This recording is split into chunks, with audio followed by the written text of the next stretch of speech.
Assalamualaikum warahmatullahi wabarakatuh. Saya Asyifa Dewi Larasati, nomor absen 5 dari 11 MP3.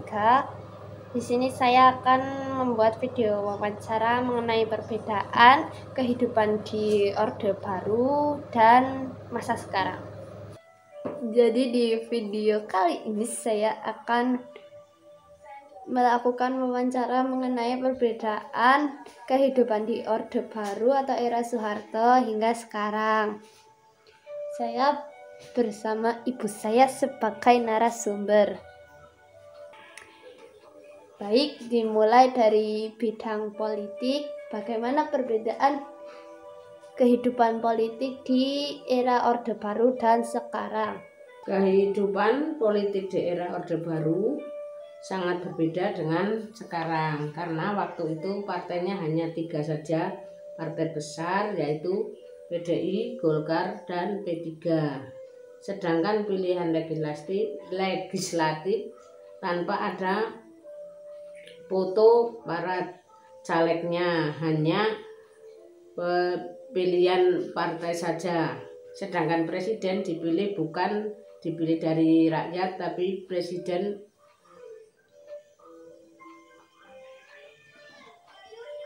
melanjutkan pemerintahan berikutnya. Selanjutnya, perbedaan di bidang pendidikan. Bagaimana?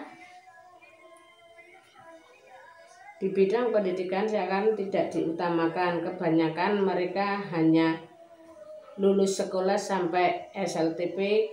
Kebanyakan juga banyak yang putus sekolah dengan alasan karena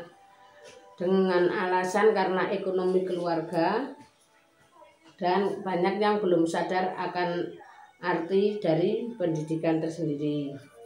Karena waktu itu banyak yang masih pendidikan hanya sampai SD saja, SMP saja, jadi jarang yang melanjutkan ke jenjang berikutnya yang lebih tinggi. Dan fasilitas sekolah waktu itu belum secanggih sekarang, belum bisa memenuhi kebutuhan sekolah baik secara praktek maupun teorinya. Baik, selanjutnya yaitu di bidang sosial. Bagaimana perbedaannya? Kehidupan sosial di era Orde Baru kurang lebih sama dengan kehidupan sekarang, hanya waktu itu persebaran listrik belum menyeluruh, jalanan belum sebagus sekarang, dan pergaulan masih terpantau, etika masih terjaga. Kebanyakan anak-anak yang putus sekolah menjadikan dampak dari anak-anak putus sekolah banyak menimbulkan pernikahan dini karena faktor ekonomi atau keadaan sosial mereka yang memang mengharuskan atau karena kemauan orang tua. Jadi waktu anak masih kesempatan untuk sekolah, kadang orang tua berpikir sekolah tidak perlu dan mereka harus menikah atau harus bekerja di masa usia yang belum waktunya untuk bekerja. Kebanyakan juga masyarakat masih banyak menghabiskan waktu dengan tetangga, teman, dibandingkan dengan sekarang yang hanya bisa bermain gadget atau lewat HP atau fasilitas yang lainnya. Yang terakhir yaitu perbedaan di bidang ekonomi. Bagaimana perbedaannya? Kehidupan ekonomi untuk sandang, papan, pangan, untuk kebutuhan pokok masih terjangkau, masih murah. upah buruh juga murah, transportasi masih tergolong bergantung pada angkutan umum. Masih susah dan belum begitu banyak angkutan.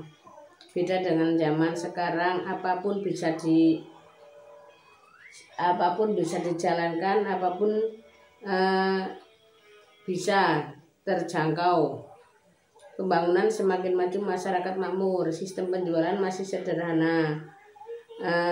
Pada zaman sekarang masyarakat tidak harus bertemu antara penjual dan pembeli, bisa dilakukan lewat online atau lewat aplikasi online, bisa dilakukan lewat HP. Dulu bekerja bebas untuk siapa saja, tidak memiliki batas usia ataupun pendidikan. Sekarang harus berdasarkan pendidikan atau ijazah, dan usia sekarang ditentukan usia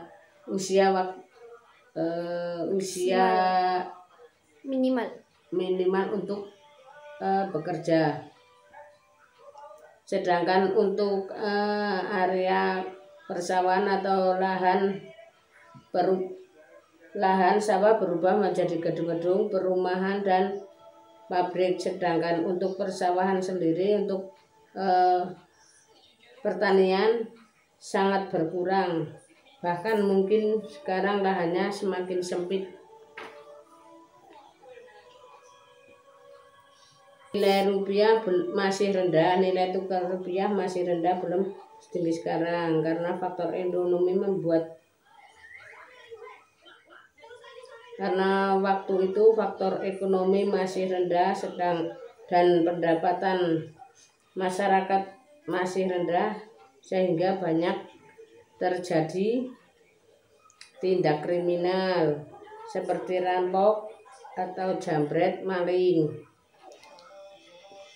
Itu dikarenakan banyak masyarakat yang putus sekolah dan bingung harus bagaimana untuk memenuhi kebutuhan mereka dengan berdasarkan ijazah yang hanya sebatas SD atau SMP saja, kan untuk bekerja belum bisa mendapatkan upah yang cukup untuk memenuhi kebutuhan mereka. Baik, itu dia video wawancara saya buat. Terima kasih. Wassalamualaikum warahmatullahi wabarakatuh.